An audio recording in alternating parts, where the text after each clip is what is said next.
نحمده ونصلی علی رسولہ الکریم، اما بعد۔ حج روانگی سے قبل کچھ ضروری امور۔ مصارف حج کے حلال ہونے کا جائزہ لیں۔ مصارف کا مطلب خرچ، یعنی جو کچھ آپ خرچ کر رہے ہیں وہ حلال ہونا چاہیے۔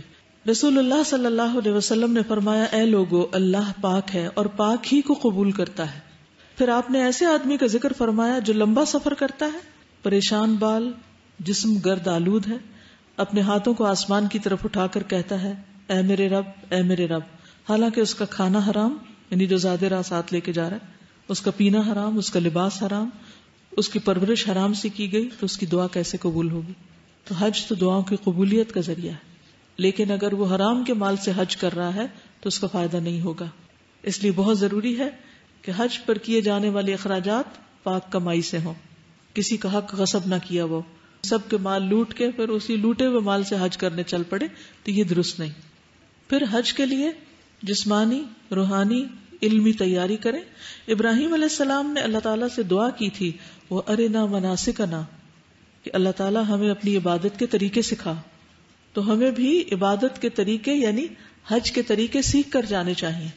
صرف جوش جذبہ کافی نہیں، صرف شوق کافی نہیں، بلکہ جانے سے پہلے باقاعدہ علم حاصل کرنا چاہیے مناسک کی ادائیگی کا۔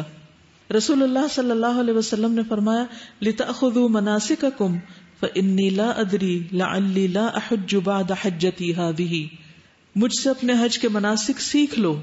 آپ نے خود سکھائے لوگوں کو، میں نہیں جانتا شاید میں اپنے اس حج کے بعد حج نہ کر سکوں۔ تو اس سے یہ پتہ چلتا ہے کہ آپ نے سکھایا، اس لیے اگر آپ کو سکھانا آتا ہے تو سکھائیے، اور اگر آپ سکھانے والوں میں سے نہیں تو سیکھنے والوں میں سے بن جائیے۔ پھر اسی طرح جانے سے پہلے جسمانی طور پر اپنے آپ کو فٹ کریں، واک کریں، اپنی صحت کا خیال رکھیں تاکہ وہاں جا کر دوسروں پر بوجھ نہ بنے اور فریضے کی ادائیگی صحیح طور پر کر سکیں۔ پھر اسی طرح یہ ہے کہ جانے سے پہلے روحانی تیاری بھی کرنی چاہیے۔ مرد حضرات خاص طور پر مسجد میں نمازیں ادا کرنا شروع کریں، کیونکہ مکہ میں عمرہ کرنے کے بعد جو قیام کا موقع ملتا ہے تو اس میں مسجد حرام میں ایک نماز 1,00,000 کے برابر ہوتی، تو بعض لوگ اس کا اہتمام نہیں کرتے۔ تو اس کے لیے ضروری ہے کہ پہلے سے ہی عادت ڈالی جائے کہ وہاں جا کر مشکل نہ ہو، کیونکہ مسجد سے اذان کی آواز سن کر نکل جانا جو یہ منافقت کی علامت ہے۔ عبد الرحمن بن حرملہ بیان کرتے ہیں، ایک شخص سعید بن مسیب کی خدمت میں حاضر ہوا جسے انہوں نے حج یا عمرے کے لیے الوداع کہا۔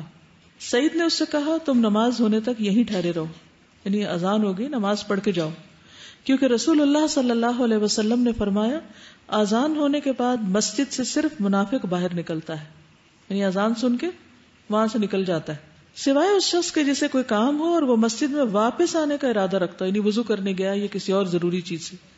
وہ شخص بولا، میرے ساتھی ہررا کے میدان میں میرا انتظار کر رہے ہیں، تو اس لیے میں ابھی یہاں نہیں نماز پڑھ سکتا، وہاں جا کے پڑھ لوں گا۔ پھر وہ چلا گیا۔ راوی بیان کرتے ہیں، سعید کو اس کی طرف سے پریشانی لاحق ہو گئی کہ یہ کیسا شخص ہے، یہاں تک کہ انہیں بتایا گیا کہ وہ شخص راستے میں اپنی اونٹنی سے گر گیا اور اس کی ران کی ہڈی ٹوٹ گئی۔